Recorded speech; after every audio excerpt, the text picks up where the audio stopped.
Bonjour tout le monde, bienvenue à ce nouvel épisode de Mindset Croissance. Je m'appelle William, je suis en compagnie de Mathieu. Nous sommes deux étudiants finissants de nutrition.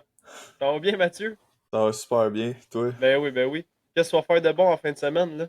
Écoute, fin de semaine de congé, relax, continue l'entraînement comme d'hab, sinon peut-être aller au cinéma, ciné-parc à soir, je sais pas encore, mais je suis avec ma blonde, puis la vie est belle.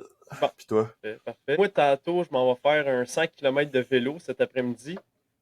Si vous voulez avoir plus d'infos à ce sujet, écoutez notre épisode 7 sur la nutrition à vélo. Puis également, ben, soyez à l'affût pour un update sur mes performances à vélo dans un prochain épisode. Là, je m'en vais faire 100 km. Ça va me prendre combien de temps? Quelle pace? Tu sais, quand on se met à parler de pace, là, tout le monde adore ça. Là, c'est incroyable. Là. Donc, pour ce nouvel épisode, nous avons décidé, Mathieu et moi, de finalement sortir du déluge. On était pognés, écoutez, là, dans 3 épisodes de psychologie, des épisodes d'activité physique, d'entraînement, pour maintenant vous présenter une série d'épisodes en lien avec notre sujet de prédilection, c'est-à-dire la nutrition. Donc, dans cette série de 3 épisodes, nous vous présenterons les bases de la nutrition selon différents concepts. Donc, dans ce premier épisode aujourd'hui, on va vous parler de tout simplement pourquoi on mange. Ensuite, on va parler de balance énergétique et finalement le concept de toxicité énergétique. Donc, n'hésitez pas à aller vous abonner sur Spotify ou sur YouTube, peu importe où vous écoutez notre podcast.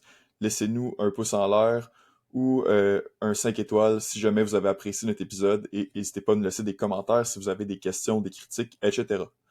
Donc, pour commencer cet épisode, j'aimerais poser une question. Je pose à William, je la pose à tous vous qui écoutez. Pourquoi est-ce qu'on mange? Juste de base, pourquoi on mange? Il y a plusieurs réponses qui peuvent nous venir en tête. Tout d'abord, ben, pourquoi qu'on mange? Parce qu'on a faim. Hein? Tu sais, c'est comme une réponse normale, physiologique de ton corps qui dit j'ai faim, fait que bon, je vais manger, tu sais. Bon, mais ça ne nous dit pas grand-chose, mais on sait qu'on devrait probablement manger si notre corps nous dit de manger. Deuxième chose, pourquoi qu'on mange souvent? Parce que c'est bon. Hein? Quand on va manger les aliments, après ça, on va avoir une réponse logique positive à dire ah ben, tu sais, c'est bon. Fait que, tu sais, il y a quelque chose de bon d'en manger parce que clairement, notre corps nous dit c'est bon, genre. Puis tu sais, il y a certains aliments qui vont nous donner une meilleure, plus grosse réponse positive, plus de plaisir que d'autres. Mais en général, pourquoi on mange? Parce qu'on a faim, parce que c'est bon. Ensuite vient les situations sociales aussi qu'il faut prendre en compte. Donc, si on va au restaurant, chanson qu'on va manger. Si on est avec des amis, avec de la famille, qu'on a un souper, etc., on va manger ensemble. Fait que ça peut être une autre des raisons pourquoi qu'on décide de manger. Parce que quelqu'un prépare de la nourriture pour nous ou on en prépare pour eux.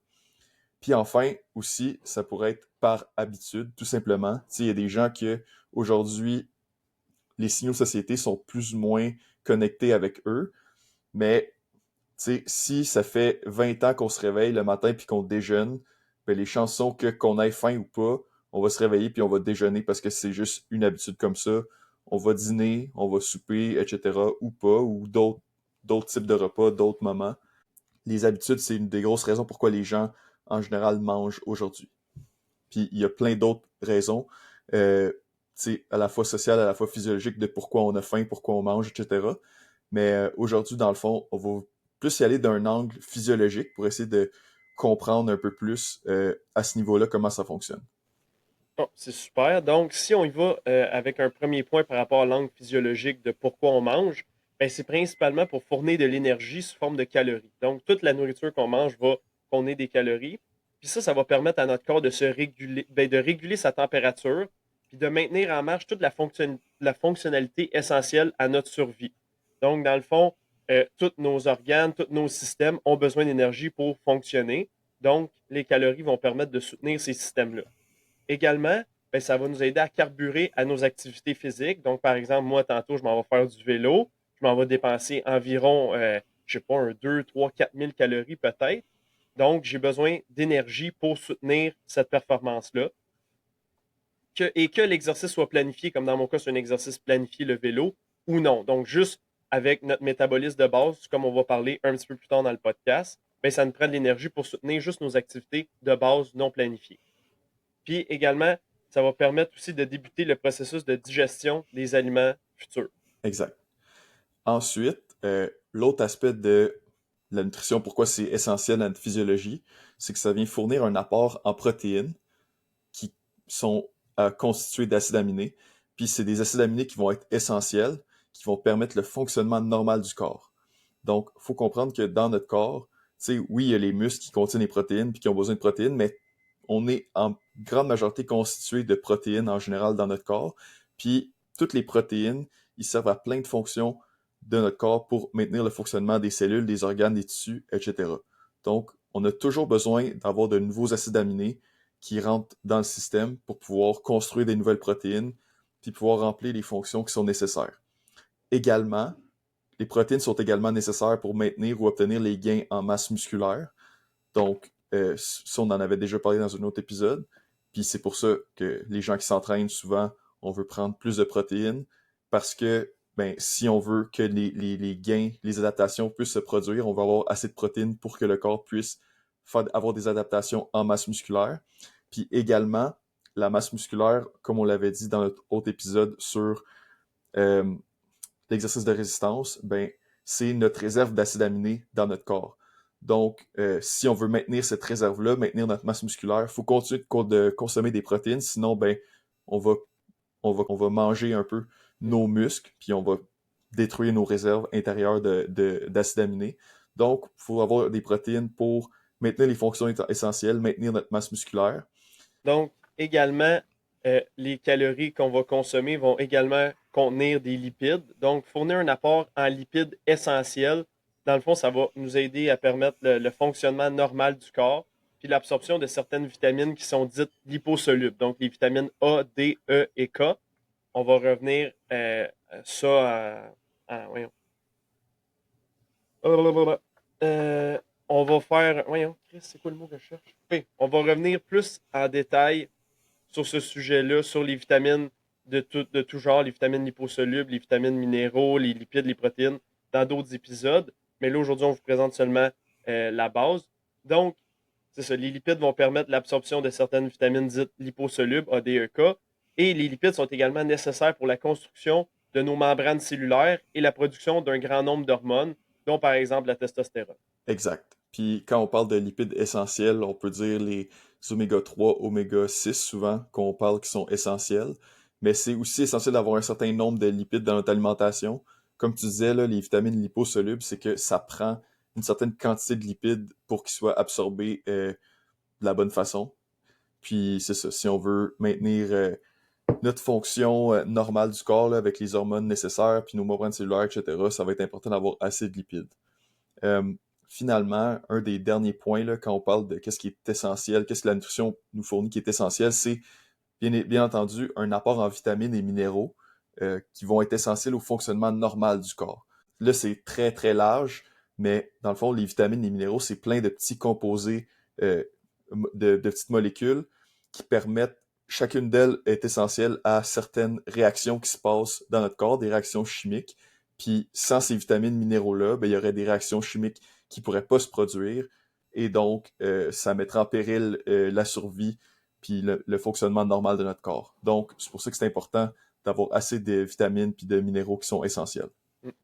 Donc là, dans cette section-là d'introduction, on a présenté plusieurs concepts, les calories, les protéines, les lipides, les protéines, les vitamines et minéraux. Mais sachez qu'on va revenir en détail sur ces concepts-là dans les prochains épisodes. Donc pour aujourd'hui, c'est juste de comprendre un peu à quoi servent les différents types, d'abord l'énergie, les macronutriments, puis les vitamines et minéraux, à quoi ça sert de façon générale. Donc là, maintenant, on va pouvoir enchaîner avec le concept de balance énergétique. Donc, le deuxième concept qu'on veut vous présenter aujourd'hui, c'est l'idée de la balance énergétique. Donc, dans le fond, si on voit ça en résumé, c'est le fameux calories in versus calories out. Donc, c'est une simplification de plusieurs phénomènes physiologiques. Ce n'est pas aussi simple que juste calories in, calories out. On va vous expliquer tous les intrants et les extrants qui vont dans cette formule-là qui peuvent la faire varier. Mais au final, on s'entend pour dire qu'il est impossible de créer ou de détruire de l'énergie. Hein, Lavoisier disait rien ne se perd, rien ne se crée, tout se transforme. Donc, est-ce que calories in, calories out, c'est un concept qui est vrai? Oui et non, car c'est une équation qui est dite simplifiée, mais qui néglige, c'est ça, plusieurs intrants et extrants de la formule. Donc, si on commence d'abord avec les calories in, donc les calories qui vont entrer dans notre corps, ben, évidemment, ça va être notre alimentation, que ce soit sous forme solide ou liquide. Ça inclut tout ce que l'on mange qui va contenir des calories. Mais il y a plusieurs facteurs qui peuvent influencer les calories in. Donc, d'abord, on va avoir l'appétit. Donc, ça, on pourrait en reparler dans un autre épisode, mais il y a vraiment beaucoup de choses à dire par rapport à ça. Mais d'une personne à l'autre, mettons, moi, je suis quelqu'un qui a une plus petite appétit, par exemple, que Mathieu. Donc, ça va avoir un gros impact sur la quantité de calories que je vais avoir le goût de manger, puis que je vais juste être capable d'ingérer dans ma journée. Donc, ça va être affecté par notre génétique, donc notre épigénétique, disons. Comme je viens de l'expliquer, moi, j'ai un moins gros appétit, par exemple, que Mathieu. Également, ça va être influencé par notre environnement alimentaire. On parle souvent aussi de l'environnement alimentaire de nos jours qui est dit obésogène. Donc, on va avoir accès à de la nourriture qui est vraiment pas chère, qui va s'absorber facilement. Là, on peut penser à toutes les chaînes de restauration rapide comme McDonald's là, qui nous servent du fast-food qui contient beaucoup de calories puis qui va être absorbé ultra rapidement. On a également tout ce qui est l'aspect marketing associé à ça. Donc, on ne peut pas passer une journée sans voir des dizaines, des centaines de publicités de nourriture qui a l'air toujours de plus en plus alléchante. Les compagnies mettent des millions de dollars pour inventer des nouveaux produits qui vont être de plus en plus meilleurs. Ben, qui vont être, ouais, c'est ça, qui vont être pas de meilleure qualité, c'est pas ça que je veux dire. Ils vont mettre des millions de dollars pour développer des produits de plus en plus alléchants comparativement à la nourriture qu'on peut s'acheter au supermarché et qu'on peut cuisiner nous-mêmes. Également, il y a le stress qui peut être un facteur. Donc, on a également le stress qui peut être un facteur. Donc, il y a des gens, la majorité du temps, les gens vont être stressés, ils vont avoir besoin de manger, ben, ça va les faire manger un petit peu plus. Et tu as des gens, ça va être l'inverse complètement. Quand ils vont être stressés, ils n'auront plus le goût de manger du tout. On a également les hormones qui vont venir influencer la quantité de nourriture qu'on va manger. Par exemple, les hormones de stress, les hormones sexuelles, les hormones de la thyroïde, la T3, la T4. Donc, tout ça, ça va avoir un impact sur notre appétit. Également, notre niveau d'activité physique. Donc, plus on est actif, plus on va avoir le goût de manger. On sait que l'activité physique, ça peut être un coupe-faim pendant qu'on est en train de faire l'activité, mais après ça, on va vraiment avoir faim étant donné qu'on a dépensé beaucoup d'énergie. Donc, notre corps va nous dire, ben là, va manger parce que tu as dépensé vraiment beaucoup d'énergie. Ouais. Également aussi, on a une société qui est de plus en plus sédentaire. Et ça, on pourrait se dire, ah, ben là, justement, on fait moins d'activité physique, donc on va avoir moins faim. Mais on remarque l'effet contraire. Donc, les gens qui sont sédentaires vont quand même avoir un appétit très élevé. Donc, souvent, ils vont se ramasser en surplus calorique dans leur journée. Et également, on va avoir la médication, que ça va avoir un gros impact. Si je prends par exemple à l'hôpital où je travaille en ce moment, quand on fait la courroie, on a les plateaux normaux qui passent pour les patients. Et là, quand on arrive dans la section pour la santé mentale, où ils leur donnent ils leur donnent beaucoup de médication, puis ces gens-là ont extrêmement faim. Donc, les plateaux, vraiment, là, c'est le double de portions, sont vraiment remplis. Donc, la médication peut avoir vraiment un rôle important sur notre niveau d'appétit. Est-ce que tu avais Mhm. quelque chose à rajouter là-dessus, Mathieu? Ben, par rapport aux gens à l'aile de santé mentale à l'hôpital, oui, c'est vrai que la médication, ça augmente l'appétit, mais aussi, souvent, c'est une population qui est plus jeune par rapport au reste Mm. des jeunes à l'hôpital. Donc, souvent, ça aussi, c'est quelque chose qui va affecter l'appétit. Souvent, les gens plus jeunes, ils ont un métabolisme plus actif, fait Mhm. qu'ils vont avoir un plus gros appétit tout court, mais aussi, c'est vrai, la médication.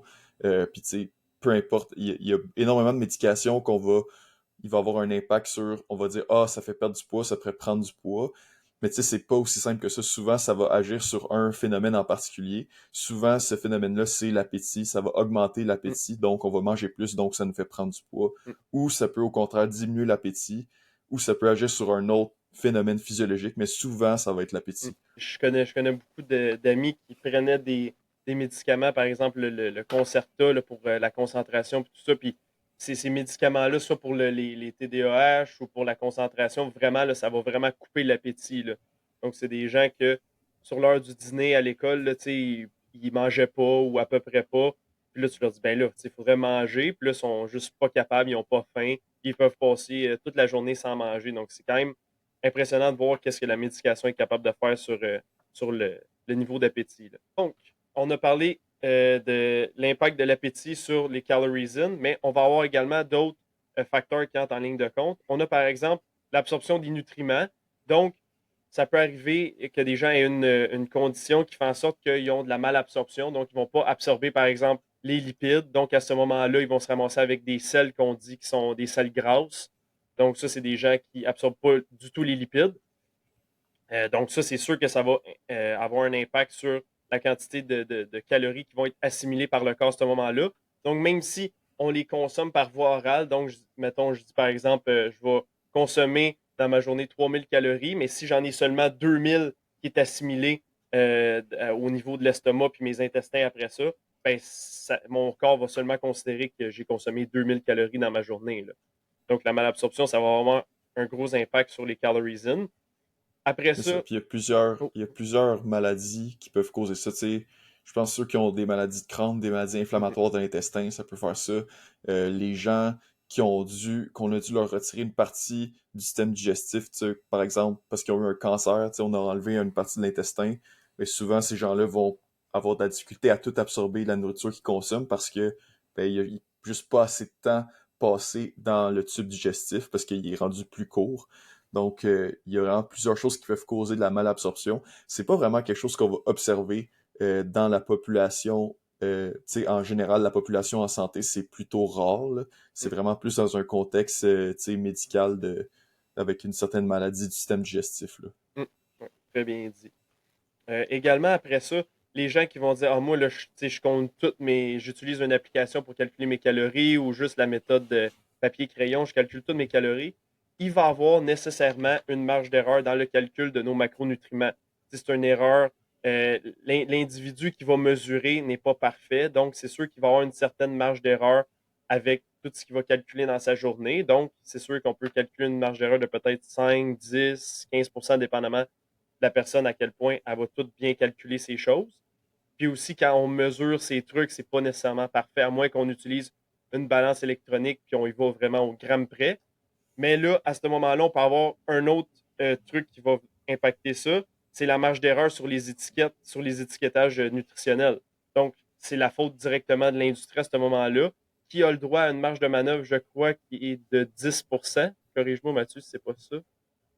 Ouais, 10 à 10 à 20%, mais tu 20%. sais, c'est difficile à dire. Est-ce qu'ils Mhm. sont tous 20% d'écart? Probablement pas, mais ça peut aller jusqu'à 20%. Mhm. Donc, faut faire attention à ce niveau-là. Mais tu sais, au final, si quelqu'un est vraiment en train de calculer ses calories, puis qui est quand même constant dans sa façon de les calculer, puis qui a quand même des choix alimentaires qui sont similaires de semaine en semaine, au final, ça devrait s'égaliser. Mhm. Donc, c'est pas un gros problème, mais ça peut quand même affecter.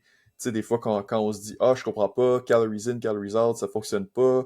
Mais tu sais, si notre calcul est pas bon, ou tu sais, sur quoi on se base pour faire le calcul, c'est pas tout à fait exact, mais c'est sûr que ça peut influencer le résultat final, tu sais. Mhm. Mais ça change pas le principe de l'énergie qui entre, qui ressort, qui est finalement le même. Mhm. Pour notre corps, c'est la même chose, mais pour nous, notre perception peut être C'est différente. ça. Donc, le principe fonctionne, mais c'est sûr qu'il y a cette marge d'erreur-là dans le calcul qu'on fait de manière individuelle, puis également l'industrie qui a le droit à une certaine marge de manœuvre de 10 à 20%. Donc, si, mettons, c'est indiqué que la portion que tu consommes contient 100 calories, ben, ça pourrait être de 80 à 120. Mais on s'entend que 90% du temps, ça devrait être pas mal 100 calories, mais il y a peut-être des compagnies qui essayent de peut-être jouer avec ça un petit peu.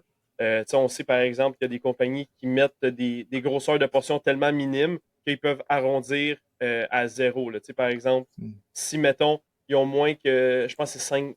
Attends, ça, peut-être on va le couper, là. Moins que 5 Ouais, c'est calories, quelque ça. chose de même, ouais. Moins que 5 calories par portion, ben, ils ont le droit d'arrondir à zéro. Donc, ils peuvent avoir, par exemple, une vinaigrette qui va être dite hypocalorique, là, qui n'a littéralement pas de calories dedans. Mais peut-être que leur portion est tellement minime qu'à chaque portion, ils ont comme, on va dire, 4 calories, mais ils ont le droit de l'arrondir à zéro à ce moment-là. Donc, c'est un peu. Ils jouent sur la ligne, là, tu sais. C'est peut-être pas honnête pour le public qui va acheter ça après, mais ils ont le droit de faire ça. Ouais, c'est comme les boissons diète, tu sais, qu'on dit 0 calories. Mm. Puis, tu sais, c'est vrai que, tu sais, c'est probablement en réalité comme 3 ou 4 calories, quelque chose comme ça. Mais honnêtement, ça fait tellement pas une grosse différence dans la Non, c'est vie ça. de toute façon que c'est pas grave. Tu sais, je pense que la moutarde, c'est 0 calories, mais dans le fond, c'est peut-être comme 4 calories par cuillère, mais comme, Mm, pour vrai, c'est tellement minime que ne pas le considérer, c'est vraiment pas un problème, mm, là. non. C'est sûr, c'est pas la fin du monde si on considère que les gens vont utiliser, par exemple, de la mayo ou du ketchup qui a 10 fois plus de calories que dans de la moutarde, là, par exemple, là. Donc, c'est sûr que ça va faire une différence. Et après ça, ben, on a aussi le degré de transformation qui va avoir un impact sur la quantité de calories qui va être assimilée par notre corps. Donc, par exemple, si on a un aliment qui est ultra transformé, puis que la portion est indiquée comme étant 100 calories, ben, il y a de fortes chances que notre corps va assimiler les 100 calories versus un aliment qui serait plus entier, donc qui contiendrait une matrice alimentaire, des fibres. Donc, par exemple, si on prend, par exemple, je sais pas, un jus de pomme, si c'est écrit 100 calories, probablement qu'on va assimiler les 100 calories. Mais si c'est littéralement la pomme qui vient de l'arbre directement, ben, on va avoir des fibres, on va avoir la matrice alimentaire. Donc, c'est peut-être pas les 100 calories qui vont être absorbées, considérant qu'il y a une partie de ces calories-là qui sont des fibres qu'on va juste excréter après ça là, en sel. Non. Puis tu sais, ce dernier point-là, c'est vraiment pas énorme, honnêtement, là. Tu sais, mettons qu'on prend quelqu'un là, qui mange 3000 calories, puis que on compare directement 3000 calories de 100% des aliments transformés Mm, versus 100% des aliments vraiment entiers, là, qui contiennent des fibres, etc. Ça va peut-être être une différence au final de peut-être 100 calories, là, mm, ce qui est vraiment pas une grosse différence. Donc, il y a quelque chose qui est là, mais c'est pas énorme, là. Mais c'est sûr que d'avoir une alimentation avec plus d'aliments entiers, plus de fibres, ça va avoir beaucoup d'autres avantages pour notre santé, également pour comment ça va affecter notre consommation d'énergie en général.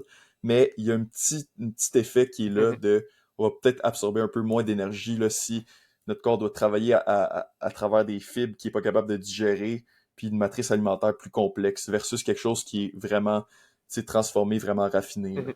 En fait, le meilleur argument pour la consommation d'aliments plus entiers, ben, ça serait vraiment pour le point qu'on a mentionné précédemment là, dans la première section, qui est de fournir vraiment un apport en vitamines et minéraux essentiels. Souvent, les aliments entiers vont contenir plus de vitamines et minéraux, étant donné qu'ils n'ont pas été transformés, ben, minimalement transformés. Ouais, puis également, on peut parler de l'effet des fibres sur l'appétit, sur la Ouais. satiété, là, qui est probablement le plus gros impact au niveau tu sais, de l'apport énergétique. Tu sais, quand quelqu'un mange plus d'aliments entiers, il va avoir plus de fibres, il va avoir plus d'eau, il va avoir souvent des textures plus dures, tu sais. Puis ça va être souvent, à moins que ce soit vraiment cuisiné, tu sais, avec beaucoup d'épices, beaucoup de matières grasses ajoutées, etc. Tu sais, le goût va pas rejoindre qu'est-ce qu'on va aller chercher dans des aliments ultra transformés de nos jours modernes, là. Mm. Donc, le niveau de satiété qu'ils vont nous apporter, il va être beaucoup plus grand. Puis une fois qu'on atteint nos niveaux satiété, on va pas tant que ça chercher à aller en manger plus. Hein, versus, Mhm. tu sais, quand on pense d'un sac de chips, tu sais, peu importe combien de calories ça nous apporte, on est tout le temps porté à aller s'en rechercher un petit peu dans le sac, un petit peu dans le bol, parce que la récompense de plaisir que ça nous apporte d'en manger, que ce soit par la texture, par le goût, etc., ça va comme passer par-dessus notre satiété, notre appétit. Puis également, un autre exemple par rapport à ça, tu sais, après qu'on ait mangé un bon souper, là, moi je pense à quand je vais chez mes grands-parents, par exemple, puis que, tu sais, on a un super beau souper, puis là, tu sais, j'ai mangé, puis je suis plein. Puis là, ma grand-mère arrive avec un dessert, tu sais, en général, j'ai plus faim pour ça, mais quand je pense, ah, mais je dirais pas non à un dessert, tu sais, mais c'est parce que c'est un aliment, tu sais, qui a été transformé, qui a été cuisiné, tu sais, qui est super sucré, gras. Donc, tu sais, le plaisir qu'on va aller chercher de consommer cet aliment-là va comme passer par-dessus notre signaux de satiété, tu sais, qui nous dit, ah, mais t'as assez mangé. Mais au moins, le dessert il est à la fin du repas. Parce que s'il était au début, te connaissant, tu serais peut-être capable de manger la tarte au complet. C'est ça. C'est ça. Fait que là, au moins, il est à la fin. Avant d'être malade. Ben, c'est ça qui est quand même impressionnant avec les desserts, c'est même si tu as mangé toute ton assiette, même si on va dire c'est une assiette équilibrée, là, tu as la moitié de l'assiette que c'est des légumes, tu as un petit peu de protéines, tu as des glucides complexes.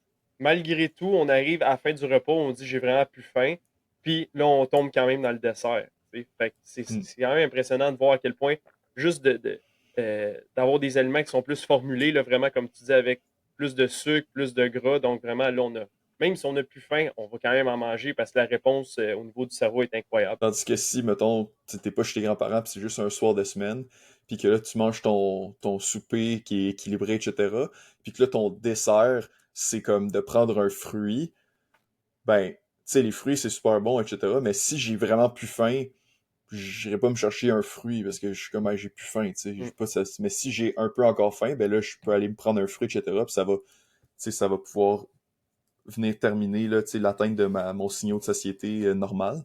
Mm. Mais tu sais, si par exemple, mon option de dessert, c'est tout le temps quelque chose qui est ultra transformé, qui est sucré, gras, etc., ben, les chances que j'aille ouvrir l'armoire puis que j'aille me chercher un dessert sont plus élevées dans ce temps-là, même si mon repas normal à la base, tu sais, il me fait atteindre un niveau de satiété suffisant. Bon, fait que ça, c'était un peu la partie 1 de l'équation, là, les calories comme ingérées, absorbées.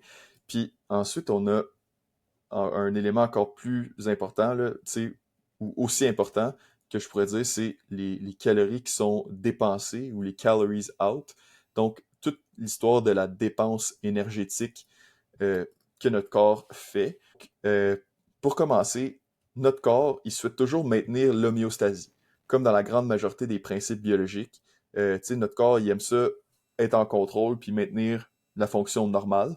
À chaque moment de chaque jour, notre corps dépense de l'énergie. Donc, comme une voiture qui nécessite de l'essence ou de l'électricité maintenant pour fonctionner, ben, pour la majorité des gens, la majorité de l'énergie qu'on va dépenser, ça va servir au métabolisme basal. Dans le fond, c'est la consommation d'énergie qui permet la régulation de la température corporelle ainsi que le fonctionnement adéquat de nos organes, nos tissus. Puis cette quantité d'énergie-là, qui contient le métabolisme basal, souvent ça va dépendre majoritairement de la quantité de masse maigre qu'un individu va porter. Donc vraiment, là, le métabolisme basal, là, c'est qu'est-ce qui fait rouler la machine. Là. Même si je suis dans mon lit, puis je suis complètement immobile, il faut quand même que je respire, il faut que mon cœur il pompe du sang pour emmener des nutriments partout dans mon corps. Il y a plein de choses qui se passent dans mon corps pour me maintenir en vie, qui dépensent de l'énergie à tout moment de chaque jour. Donc là, c'est vraiment ça quand on parle de métabolisme basal. Puis, tu sais, qu'est-ce qui va expliquer la variance entre mon métabolisme de base versus celui de William, versus celui de ma mère, versus celui de mon frère?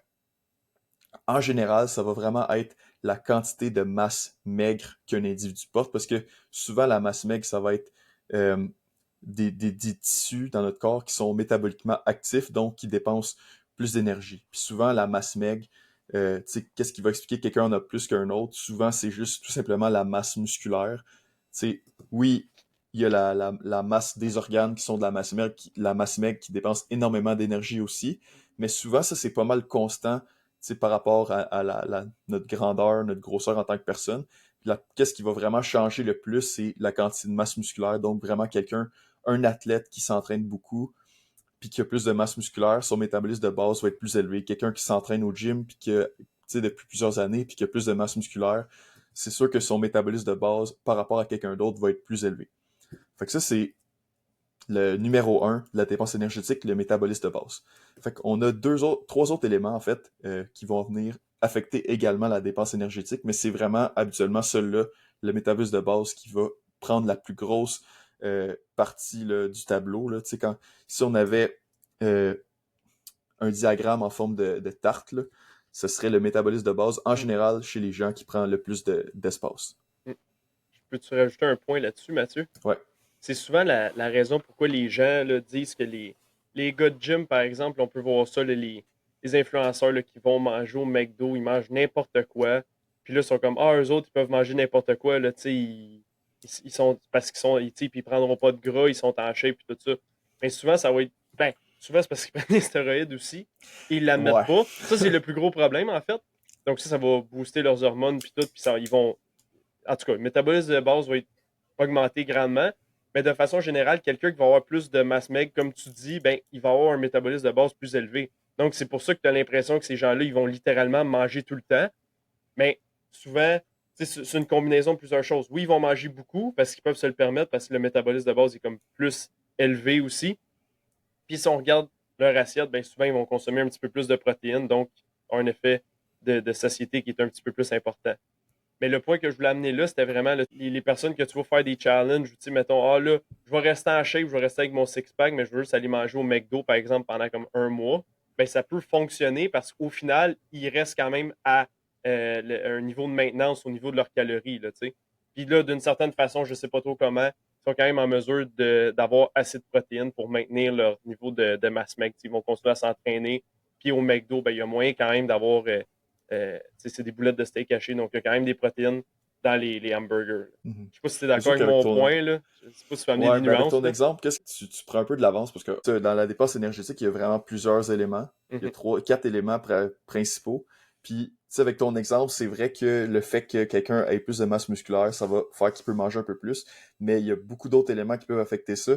C'est quelqu'un qui a plus de masse musculaire. Souvent, ça va être quelqu'un qui est un peu un athlète, tu sais, qui s'entraîne. Donc, là, on va observer un petit peu plus de dépenses énergétiques à cause de l'entraînement.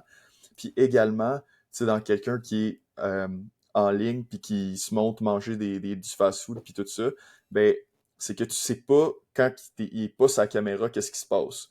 Fait que est-ce que ça fait genre 3 jours qu'il mange rien parce que Mhm. là il va pouvoir manger ses 10 000 calories puis pour tu sais, pouvoir faire le challenge sur YouTube, etc. Mhm. Puis qu'après ça, il mange pas les 2 jours après ou il mange beaucoup moins ou tu sais, pour pouvoir s'adapter. Est-ce que tu sais, il mange vraiment tout ce qu'il dit dans la vidéo? Ça, c'est une autre affaire. Est-ce que tu sais, il mange un peu puis il est malade puis là, finalement, il a pas vraiment absorbé toutes les calories? Tu sais, il y a beaucoup, beaucoup d'affaires. Puis tu sais, aussi, tu l'as mentionné, quand on parle de testostérone, tu sais, ceux qui prennent des stéroïdes, ben ça va être beaucoup plus facile quand on prend tu sais, de la testostérone de pas accumuler du gras. Tu sais, même si on consomme un excès calorique, ça va probablement faire aller créer plus de masse musculaire versus plus de masse adipeuse juste à cause que c'est comme ça. La testostérone, c'est ça que ça fait, là. Mhm. Fait il y a beaucoup d'éléments, mais oui, effectivement, les gens qui s'entraînent, tu sais, ils vont pouvoir manger plus.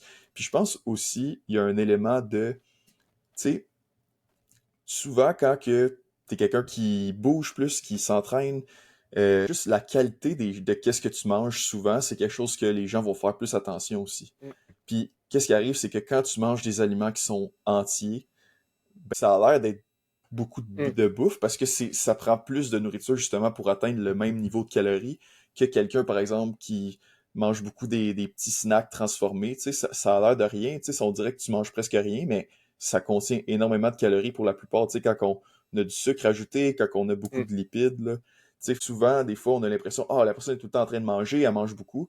Ben oui, sa dépense énergétique est augmentée, mais également, si elle fait des meilleurs choix, ben, faut qu'elle consomme plus de nourriture pour atteindre dans le fond, Mhm. les calories nécessaires, là. Donc, si je prends l'exemple, par exemple, d'une recette qu'on fait à la maison, là, on a une soupe aux lentilles. Puis, tu sais, pour manger environ 500 calories de soupe aux lentilles, il faut que je prenne 3 bols énormes. Puis c'est tellement long à manger, c'est tellement pesant parce qu'il y a tellement de fibres dans des lentilles. Tu sais, as un ratio 1 pour 1 avec les fibres et les protéines. Donc, mettons que j'ai mangé peut-être 30 grammes de protéines, donc quelque chose que j'essayerais de viser dans un repas, par exemple, ben, je vais avoir 30 grammes de fibres. Donc, c'est tellement difficile de manger ça, puis c'est pas long que tu es plein, mais il faut quand même que tu continues à manger si, par exemple, tu peux atteindre un certain nombre de protéines, un certain nombre de calories. Mais tu sais, si on prend un autre repas où je fais juste manger du riz ou du steak haché, ben, ça va être tellement plus facile de manger ça rapidement comparativement à des lentilles, qu'il y a énormément de fibres. Donc là, c'est pas long on est rassasié. Mais ça, c'est juste une question c'est le choix alimentaire que j'ai fait. J'ai pris un aliment qui était riche en protéines, riche en fibres, extrêmement riche en fibres. Versus si, mettons, je m'étais fait une soupe que je rajoute de la crème, tu sais, c'est une soupe aux tomates que je rajouterais de la crème, mais là, ça serait vraiment facile d'aller chercher 500 calories avec juste un bol peut-être, puis j'aurais encore faim, tu sais. Parce que pas de fibres, pas de protéines, par exemple. Tu sais, il y a beaucoup de choses qu'il faut prendre en compte.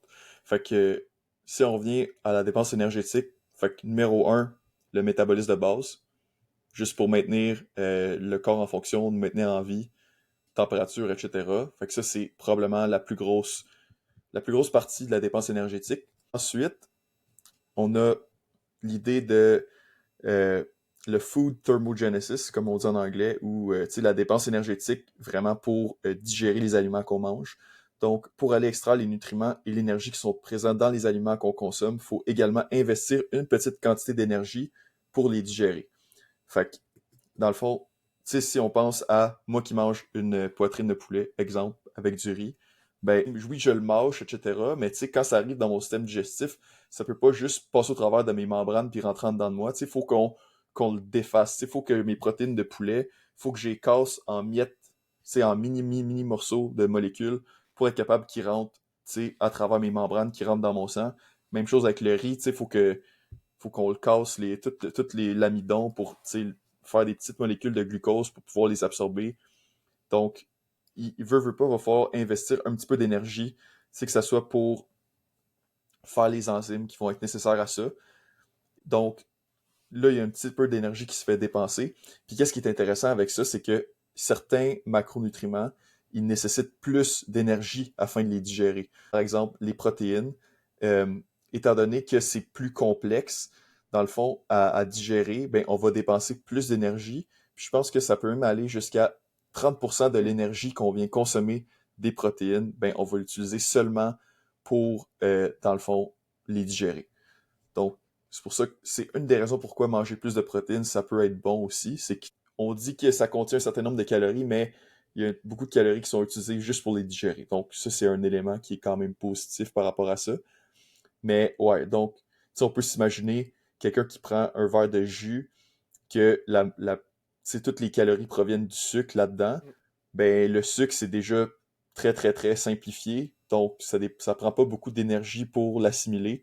Puis, on peut l'assimiler hyper rapidement. Donc, tu sais, si on parle de niveau de satiété également, ben, ça va entrer dans notre système, puis on va l'absorber tout super vite. Donc, tu sais, c'est pas comme un repas complexe avec des fibres, des protéines, etc., qui c'est plus long, plus compliqué à digérer. C'est là vraiment, on va avoir un effet de satiété qui va durer plus longtemps dans le temps, là. Mm. Puis aussi, un niveau d'énergie qui va être, tu sais, peut-être que si je prends quelque chose de super sucré, liquide, je vais avoir un boost d'énergie vite, mais ça va diminuer rapidement, puis je vais me retrouver à avoir faim plus vite. Tandis que quelque chose de plus compliqué, plus complexe, ça va me prendre plus de temps à le digérer, donc j'aurai peut-être pas de l'énergie qui va m'arriver super vite, mais il va y avoir un niveau d'énergie plus constant à travers la journée, Mm. à travers le temps. Ouais, c'est ça. L'énergie, elle va être soutenue en fonction de la quantité de protéines puis de fibres qu'on va agencer avec notre glucide, là. Après ça, on peut complexifier ça. Tu sais, si on rajoute des matières grasses, si c'est plus il y a beaucoup de légumes, si dans le fond on a des grains qui sont entiers versus des grains raffinés, là, tu sais, tout ça, ça va influencer. Tu sais,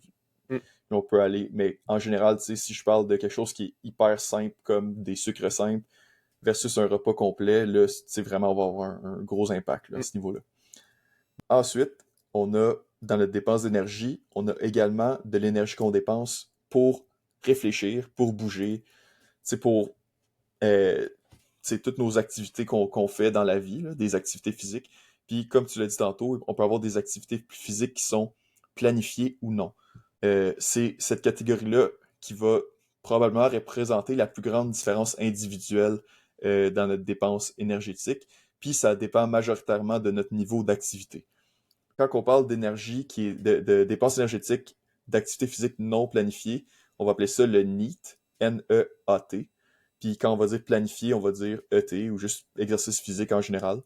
Donc, qu'est-ce qui est vraiment intéressant avec le NEAT, c'est que ça aussi, ça dépend pas de si moi je m'en vais faire du sport, parce que ça va être vraiment, on va dire c'est planifié. Le NEAT, c'est vraiment toutes les actions, les activités physiques que je fais sans vraiment le planifier ou y penser. Tu sais, est-ce que je shake ma jambe quand je suis assis à mon bureau parce que je suis comme un genre de réflexe de toujours faire ça? Est-ce que je mets mes mains quand je parle?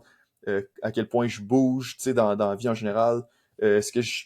Tu sais, c'est des choses qu'on peut pas contrôler vraiment, là. Tu sais, est-ce que je vais plus bouger, je vais plus marcher sans m'en rendre compte quand je vais faire mes activités quotidiennes, quand je vais faire mes tâches, quand je fais mon ménage à la maison, est-ce que genre j'ai de l'énergie, puis là je frotte vite, puis je fais des affaires, ou est-ce que je suis plus fatigué, puis là je prends plus mon temps, puis je fais ça plus pas tant, tu sais, de façon peu énergétique. Fait que ça, c'est toutes des affaires qu'on va qualifier d'unies, qui vont être une différence, qui vont être une grosse différence, tu sais, au niveau des individus. Je sais pas si tu avais quelque chose à rajouter là-dessus, William. Non, mais c'est très bon, mais c'est de quoi qu'on va remarquer avec nos collègues dans peu importe le domaine, là, il y a des gens vraiment là, qui sont, moi j'appelle ça des hyperactifs, là, vraiment, il y en a qui sont sont pas Hmm. capables de juste rester assis sur une chaise, ils sont tout le temps en train de bouger. Comme tu dis, ceux qui tapent du pied, ceux qui ils gesticulent quand ils parlent, ceux juste que tu vas voir la même personne travailler, une infirmière qui va travailler, qui est hyper active, qui est énergique, qui bouge, ça n'arrête pas, a vraiment l'air de pas arrêter. Puis tu as l'autre personne après ça qui est vraiment relax, qui prend son temps, il n'y a rien qui va vite, tu sais. Donc là, à ce moment-là, c'est là que tu vois que, dépendamment de.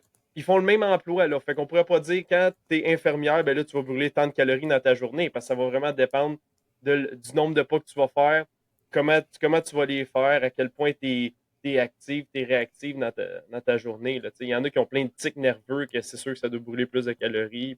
Donc, Ça, c'est vraiment non. C'est pas quelque chose, dans la littérature, là, on considère vraiment pas que c'est quelque chose que tu peux contrôler, là. C'est vraiment, t'es comme ça, c'est ou, ta tu sais, manière il y a des d'être. choses, il y a plein d'affaires qui peuvent affecter si ton need va augmenter ou va diminuer, mais c'est pas quelque chose que tu contrôles. Souvent, quand que les gens vont faire des diètes, vont essayer de perdre du poids, tu sais, vont se mettre dans un déficit calorique, tu sais, des fois, on va dire, ah, je comprends pas, ça marche pas, tu sais, j'ai calculé mes affaires, je suis supposé être dans un déficit calorique, ça marche, ça fait une couple de semaines que je suis en déficit, puis là, soudainement, j'ai arrêté de perdre du poids, je comprends pas pourquoi. Ben, souvent, une des raisons pourquoi, c'est que le NEAT va avoir diminué.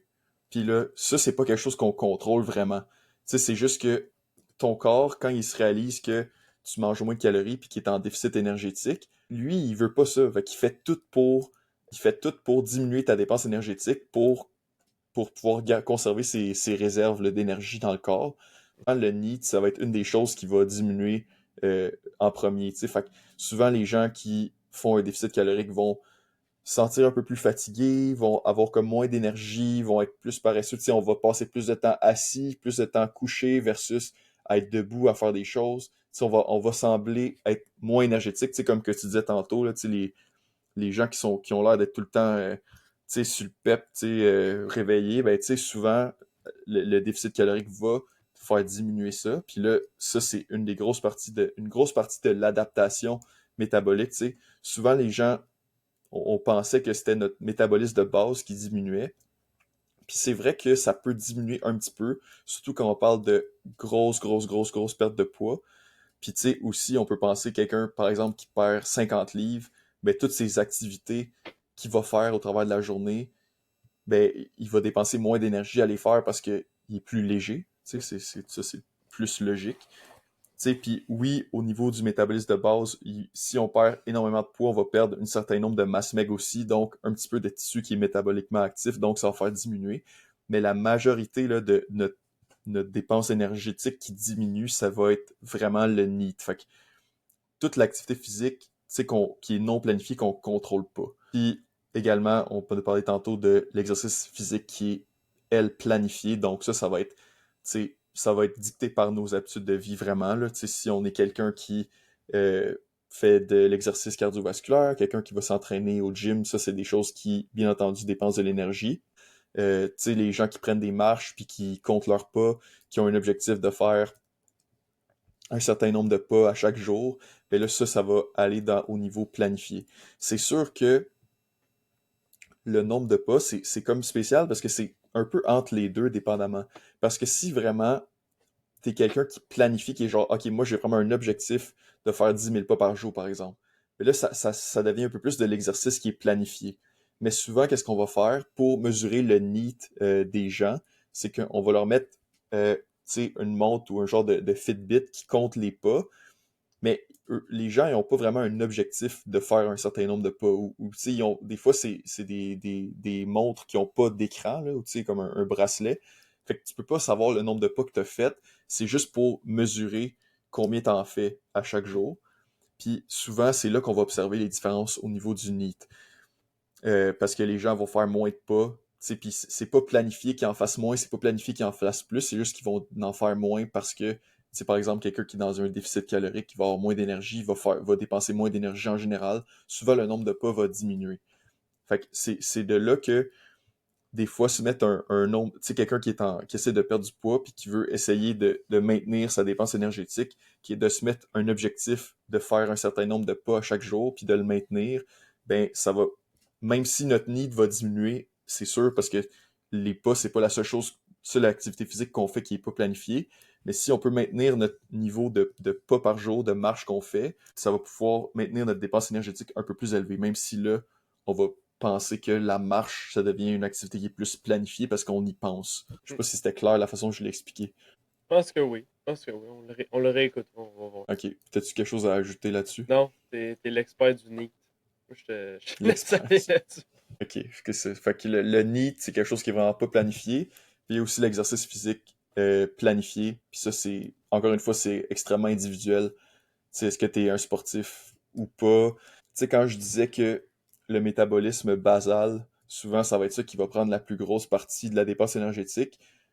Dans la majorité des gens, c'est ça, mais quand on va aller voir des athlètes d'endurance de haut niveau, tu sais, des marathoniens, etc., ben là, tu sais, l'exercice physique est tellement grand que là, c'est sûr que l'exercice physique devient la plus grande partie de la dépense énergétique. C'est ça. Mais pour les gens en général, c'est pour ça que souvent, quand on va essayer de faire un changement au niveau de la composition corporelle, de perte de poids, etc., tu sais, oui, l'exercice peut aider, pour plusieurs raisons, puis pas juste pour perte de poids, mais aussi au niveau de la santé. Il y a plein de choses que l'exercice physique fait qui est positif pour notre corps, mais ça va probablement pas être l'aspect numéro un pour perdre le poids parce que ça dépense des calories, mais comparé à tout notre métabolisme basal, etc., c'est pas énorme. Tu sais, ça va vraiment être la nutrition qui va faire la plus grosse différence. C'est ça. Mhm. Fait que ça fait un peu le tour de la dépense énergétique, là, vraiment. Tu sais, le métabolisme basal, la dépense pour la digestion de la nourriture, l'exercice physique planifié ou non. En sachant tout ça, on sait qu'il faut consommer une quantité adéquate de calories pour pouvoir survivre, puis pour pouvoir faire nos activités, avoir de l'énergie suffisante pour faire nos activités de tous les jours, que ce soit nos tâches ménagères, aller au travail, être à l'école, pouvoir réfléchir adéquatement, pouvoir faire notre sport si on en fait un, pouvoir faire notre entraînement, etc. Heureusement, le corps humain, c'est le produit de millions d'années d'évolution. Entre autres, qu'est-ce que ça nous a permis? C'est de pouvoir emmagasiner de l'énergie dans notre corps. Donc, si j'ai une journée que je mange moins ou que je mange pas du tout, ben, je vais pas mourir parce que je suis capable d'emmagasiner de l'énergie dans mon corps pour plus tard. Fait que mon corps va continuer de pouvoir fonctionner adéquatement. La très large majorité de l'énergie qui est emmagasinée est emmagasinée sous forme de lipides ou de gras, puis ça va être dans notre tissu adipeux, donc dans notre gras corporel. Puis, euh, c'est des quantités vraiment, vraiment grosses d'énergie, là. C'est des milliers, des milliers, des milliers de calories qui sont dans notre corps. Puis, tu sais, encore là, c'est une grosse variance individuelle. C'est quelqu'un qui est plus maigre, il va avoir moins d'énergie emmagasinée que quelqu'un qui est en surpoids ou qui souffre d'obésité.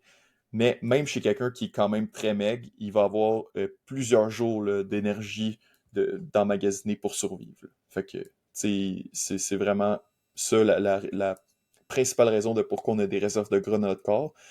Puis, on a aussi, de façon mineure, de l'énergie qui est emmagasinée sous forme d'acides aminés, de protéines, donc dans nos muscles. Les muscles peuvent être utilisés comme source d'énergie d'un peu de dernier recours, si on veut.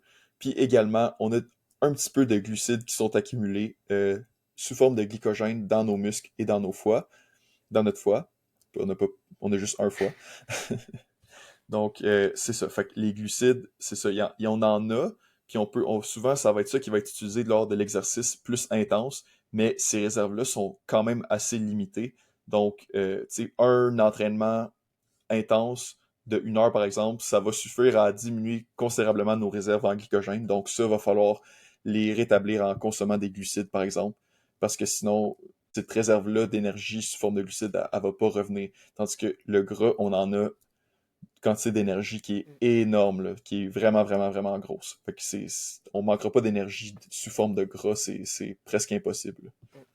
À moins qu'on ait vraiment, tu sais, on parle des gens avec des troubles de comportement alimentaire ou, tu sais, qui, dans des situations dans le monde, les gens sont moins fortunés puis il y a vraiment de la famine, là, ils peuvent avoir ces problèmes-là, mais en général, dans le monde plus, les pays plus développés, c'est pas un problème qu'on rencontre souvent. Donc, pour l'énergie en général, si on a trop peu d'énergie, comme je viens de le dire, ça va causer un épuisement de nos réserves, puis ça va causer la mort, bien entendu, parce qu'on n'a plus d'énergie pour remplir nos fonctions, puis maintenir notre corps en marche. Ça va également, si on a trop peu d'énergie de façon chronique, ça va causer un affaiblissement du système immunitaire, donc on est plus à risque d'attraper des virus ou des maladies, puis que ça vienne, tu sais, notre corps, il y a moins d'énergie pour se défendre, il y a moins, ce système immunitaire il est plus faible, donc on est plus à risque à ce niveau-là.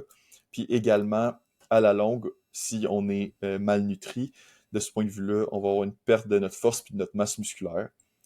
Puis c'est ça, ça va vraiment diminuer notre qualité de vie, diminuer notre, notre force, notre capacité à survivre dans le monde. Au final, notre risque de décès est plus élevé. Mhm.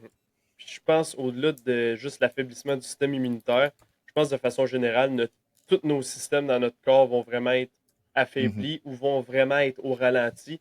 Si on pense à une personne anorexique, par exemple, juste au moment où elle va se faire hospitaliser, je suis sûr, si on regarde tous ces signes vitaux, il y a plusieurs systèmes qui sont vraiment euh, soit mis à off ou vraiment très, très, très au ralenti. Là, c'est pas une personne anorexique, on va pas lui demander de courir. Là, sûrement qu'elle a déjà de la misère juste à marcher, point, à une vitesse normale. Donc, c'est sûr que trop peu d'énergie, là, le système immunitaire, oui, probablement qu'on risque d'être système Mhm. immunitaire affaibli, mais tout en général est au ralenti. Le VO2 max Ouais. doit être vraiment mauvais. Toutes Mhm. les fonctions vitales, là, c'est sûr, sont au ralenti Ouais, il y a souvent des problèmes au niveau cardiaque dans ces aussi. gens-là. Là. C'est Oui. souvent les gens qui souffrent d'anorexie, ça va être des gens qui vont être souvent jeunes. C'est pas normal à des âges aussi jeunes qu'on ait des problèmes au niveau du cœur, mais c'est ça que ça peut causer là, quand on est vraiment dans un état de malnutrition vraiment intense. Là. Aussi, si on pense à un sport que justement on va s'approcher de ces niveaux-là là, de malnutrition, ça va être dans le bodybuilding, tu sais, les gens qui doivent essayer de maintenir le plus possible leur masse musculaire, mais perdre le plus de gras possible pour avoir un certain look sur le stage. Ben souvent, quand on va voir les symptômes que ces gens-là vont avoir, tu sais, même au niveau mental, au niveau cognitif, tout est plus difficile, c'est plus difficile de réfléchir, c'est plus difficile de contrôler nos émotions, on est plus irritable. Tu sais, quand on est dans des entraînements, les gens vont rapporter que les entraînements sont de plus en plus difficiles, qu'on est de moins en moins fort par rapport à ce qu'on était au début de la préparation. Dans un environnement moderne, ça va, mais si on pense dans notre évolution, quand il fallait survivre, c'était pas idéal là, d'avoir tous ces symptômes-là puis de devoir passer à travers ça. Fait que c'était vraiment essentiel d'avoir un apport en nutriments, en nourriture là, pour éviter ça. Fait que ça, c'est au niveau de si on a une malnutrition puis qu'on a trop peu d'énergie qui rentre dans le corps, mais il peut aussi avoir l'inverse. Donc, puis ça, c'est vraiment quelque chose qu'on observe de aujourd'hui. C'est vraiment quelque chose qui est typique du monde moderne puis des pays développés. C'est dans le fond le surplus d'énergie. Puis ça aussi, ça vient causer des problèmes au niveau de notre santé. Là. Donc, quand on a trop d'énergie qui rentre à travers des années, des mois, à long terme souvent, ben on va avoir une accumulation de tissu adipeux. Donc notre corps il est très très, tu sais, on était habitué pendant des milliers d'années de toujours être à risque de famine, de toujours être à risque de ne pas avoir de nourriture à manger aujourd'hui. Donc notre corps il est très bon pour que si on réussit par exemple à chasser un gros animal, ben on va être capable de manger énormément puis de tout emmagasiner cette énergie-là le plus possible dans nos réserves. Comme ça, si pendant 3 jours après ça, on n'a rien à manger, ben, on va être capable de survivre, puis de survivre jusqu'au prochain repas qu'on va être capable d'avoir. Le problème avec ça, c'est que on est capable, dans un monde moderne d'aujourd'hui, où est-ce que la nourriture, c'est plus nécessairement un problème d'aller chercher. On peut aller à l'épicerie, on peut aller n'importe où, puis c'est accessible à la très, très, très grande majorité de la population d'aller chercher quelque chose à manger. Ben, on peut juste manger autant qu'on veut, puis accumuler énormément de tissus adipeux. Donc là, ça va causer un surpoids, puis même l'obésité dans certaines personnes. La maladie de l'obésité, c'est associé à plusieurs maladies chroniques, hein, donc les maladies cardiovasculaires, le diabète, le cancer, puis également aussi à des problèmes fonctionnels, des douleurs chroniques des articulations, un usage accéléré des articulations.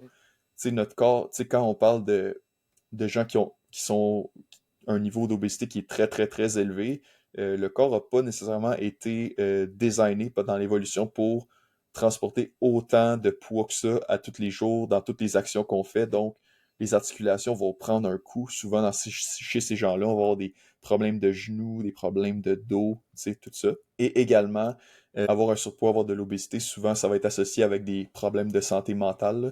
Tu sais, ça, il y a beaucoup, beaucoup, beaucoup d'éléments qui peuvent affecter ça. Des fois, c'est peut-être nos habitudes de vie qui peuvent affecter nos problèmes de santé mentale. Est-ce que c'est l'obésité en tant que telle dans la société d'aujourd'hui, la façon qu'on est perçu, la façon qu'on se perçoit dans la société qui peuvent affecter notre santé mentale? Il y a énormément d'éléments, mais en général, c'est quelque chose qui revient souvent. Donc ici, on peut vraiment parler de toxicité énergétique.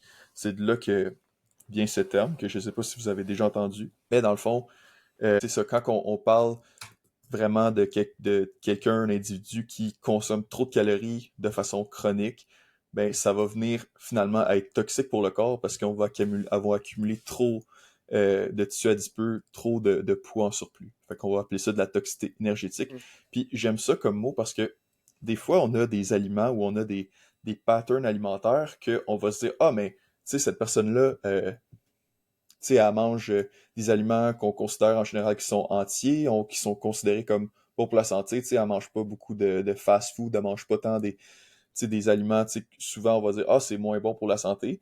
Elle a quand même un problème au niveau de l'accumulation de tissus adipeux. Donc, c'est pas seulement exactement qu'est-ce qu'on mange, même si ça va affecter vraiment positivement souvent la balance énergétique, mais c'est la quantité aussi de combien qu'on mange, puis les portions, les ratios de, tu sais, des aliments qui sont plus riches en calories versus qui sont plus faibles.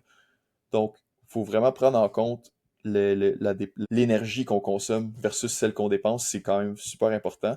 Fait que c'est de là que ça vient la toxicité énergétique. Mm.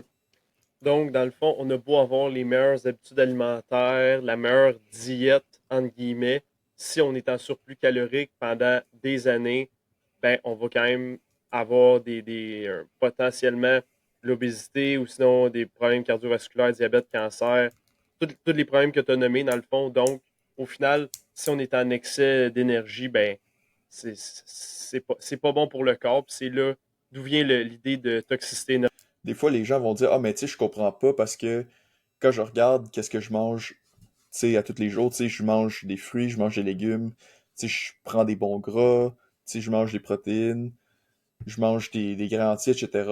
Je mange des noix. Mais si, au final, même si tous les aliments que tu consommes sont techniquement santé, si tu manges trop de calories pour ce que tu dépenses, au final, ça va finir par être pas bon pour ta santé. Ça va finir par être toxique pour ton corps. Parce qu'il faut se maintenir dans une certaine balance. Tu sais, le range de composition corporelle qui est correct pour la santé, il est quand même assez large, mais il arrive quand même à un certain point, pour la plupart des gens, quand on dépasse un certain niveau d'adiposité, que ça devient toxique pour le corps. Puis des fois, c'est pas quelque chose qu'on va observer du jour au lendemain, mais quand ça fait de nombreuses années, des décennies qu'on est à ce niveau-là d'adiposité, souvent, c'est là qu'on va commencer à avoir des problèmes qui s'accumulent chez les gens. C'est très rare des gens qui sont vraiment considérés comme obèses que à long terme, ils vont avoir aucun problème de santé relié à ça. C'est vraiment l'exception par rapport à la norme, là. Puis c'est ça. Puis Vas-y. c'est ça. Puis malheureusement, tu sais, c'est parce que l'adaptation inverse nous a pris des millions d'années. Tu sais, c'est un principe de biologie qu'on a été fait pour être capable d'accumuler des réserves adipeuses, pour être capable de survivre à plusieurs trucs, dont des périodes de famine. Puis là, en l'espace, tu sais, ça a pris des millions, ben des centaines de milliers d'années, en fait, là, parce que les humains, Mhm. ça fait juste 100 000 ans qu'on est là. Ouais, mais techniquement, Ben avant les oui, humains, il y avait oui, d'autres mais les animaux autres animaux que aussi eux ont ça, aussi ouais. ils ont eu cette évolution-là. Donc, quand Mhm. tu dis des millions d'années, c'est pas tout à fait, c'est pas faux finalement parce Ouais, que on a pu être transmis c'est ces ça. adaptations-là. Oui, oui, oui, je comprends. OK, ouais, de ce point de vue-là. Donc, ça a pris des millions d'années à développer ce, ce processus, ce principe-là. Mais là, en l'espace de quoi? 50 ans que le fast-food existe, là, tu sais, environ, là? Quasiment. Tu sais, Tu ça sais, fait quand on juste regarde 50 ans. dans Donc, les à l'espace de 2 générations, on se ramasse que les gens avaient jamais mangé du McDo. À là, McDo est omniprésent. Puis si on veut, on peut manger ça à chaque jour, 3 fois par jour. L'humain était pas prêt à ça, on s'entend. Donc, c'est là vraiment que c'est important, comme tu l'as mentionné, d'avoir de un, manger des aliments de qualité, mais aussi être en mesure de savoir combien de calories qu'on mange pour voir si on est en excès calorique. Parce que même si on a la C'est meilleure ça. diète du monde, si on est en excès, ben, on va avoir des problèmes. Puis on n'a pas besoin de calculer les calories pour savoir si on est en excès, parce que souvent, tu sais, des méthodes de mesure, Mhm. tu sais, en général, l'indice de masse corporelle, tu sais, il y a des défauts à ça, mais en général, ça peut être un bon indicateur de si t'es vraiment un indice de masse corporelle qui est élevé, ça peut être un genre de drapeau rouge pour dire, ah, il y a peut-être quelque chose là. Tu sais, si on pense au tour de taille aussi, tu sais, voir son tour de taille, c'est quoi, tu sais, on a des lignes directrices, tu sais, qui nous disent, ah, ben, tu sais, si tu dépasses un certain tour de taille, tu sais, probablement plus à risque pour certaines maladies, donc ça peut être un indicateur d'un excès de tissu adipeux. Mm.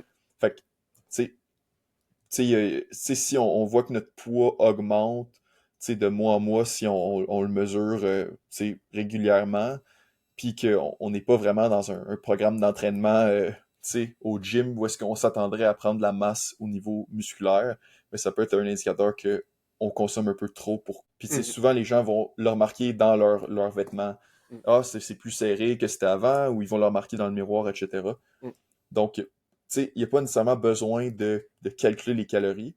Mais par contre, si on essaye de faire des interventions au niveau nutritionnel, de consommer plus de fruits et légumes, par exemple, ou tu sais, de vraiment, vraiment, genre, améliorer notre qualité alimentaire, puis que malgré ça, on voit pas de changement au niveau, tu sais, du tissu adipeux, on continue d'en accumuler trop, ou, tu sais, on n'a pas une perte de tissu adipeux comme qu'on pensait, ben là, c'est sûr que de venir calculer les macronutriments qu'on consomme, calculer les calories, ben ça va permettre un peu hors de tout doute de comprendre, tu sais, où se situe le problème. Mhm. Je sais pas si t'es d'accord avec Oh ce que oui, je viens de oh oui, dire, là. 100% d'accord avec ça.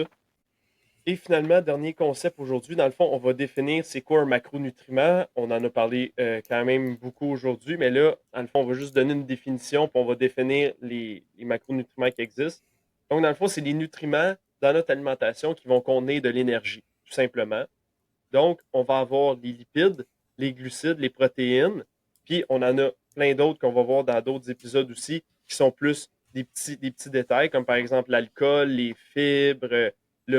Par exemple, il y a multiples sortes de glucides. Donc, de façon générale, les lipides vont contenir 9 calories par gramme. Les protéines vont contenir 4 calories par gramme, puis les glucides, 4 calories par gramme aussi. Donc, ça, c'est comme un ordre général pour présenter la quantité de calories que chaque gramme de ces macronutriments-là contient. Il va y avoir des variations dépendamment. Il y a des nouvelles études qui ont sorti par rapport aux protéines. Dépendamment quels glucides on va consommer, ça va vraiment varier. Mais de façon générale, c'est 4 calories par gramme. Et les lipides, c'est ceux qui en contiennent le plus avec 9 calories par Et aussi l'alcool, que souvent, tu sais, moi ça me fait toujours rire parce que ma mère, elle me dit, ah, j'achète ce vin-là maintenant parce que il y a 100 sucre, il n'y a pas de sucre, ou il y a genre 1 gramme de sucre, fait que c'est meilleur.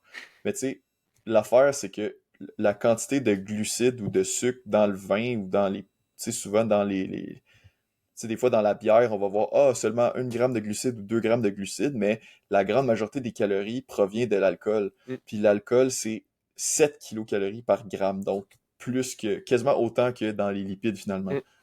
Fait que ça, c'est une autre affaire tu sais, faire attention. Tu sais, l'alcool pour la santé, il y a beaucoup, beaucoup d'éléments à discuter, à les expliquer, mais c'est sûr que l'excès des calories que les boissons alcoolisées vont nous procurer quand on les consomme, c'est un élément à prendre en considération, là. Mm. Non, non, effectivement, c'est la question qui revient souvent. Une des questions qui revient souvent aux nutritionnistes. Moi, j'ai beaucoup d'amis qui me disent ah, c'est-tu mieux tel drink ou tel drink, tu sais, par exemple. Parce que là, justement, mettons, tu as la bière Michelob, on va dire. Là. Je donne un exemple. Là. Mettons, on va avoir 3 grammes de glucides. Mais là, c'est écrit sur le contenant 3 grammes de glucides, puis en gros, c'est écrit 70 calories. Fait que là, si tu suis les mathématiques qu'on vient de présenter ici, ça veut dire que tu as 12 calories qui proviennent des glucides. Mais d'où viennent les calories restantes? On ne sait pas. Je dirais que les gens qui consomment de l'alcool n'ont pas fait ce Mhm. lien-là que 80% des calories dans un drink vont provenir de l'alcool. Puis après ça, ils vont juste ajuster un petit peu la quantité de sucre, dépendamment. Si c'est du vin, ça va peut-être avoir un petit peu plus de sucre. Si c'est des boissons sucrées pour l'été, boissons sucrées alcoolisées, ben, tu sais, il va y avoir peut-être un petit peu plus de sucre. Mais de façon générale, la bière, il n'y a pas de glucides là-dedans. C'est pas mal juste de l'alcool.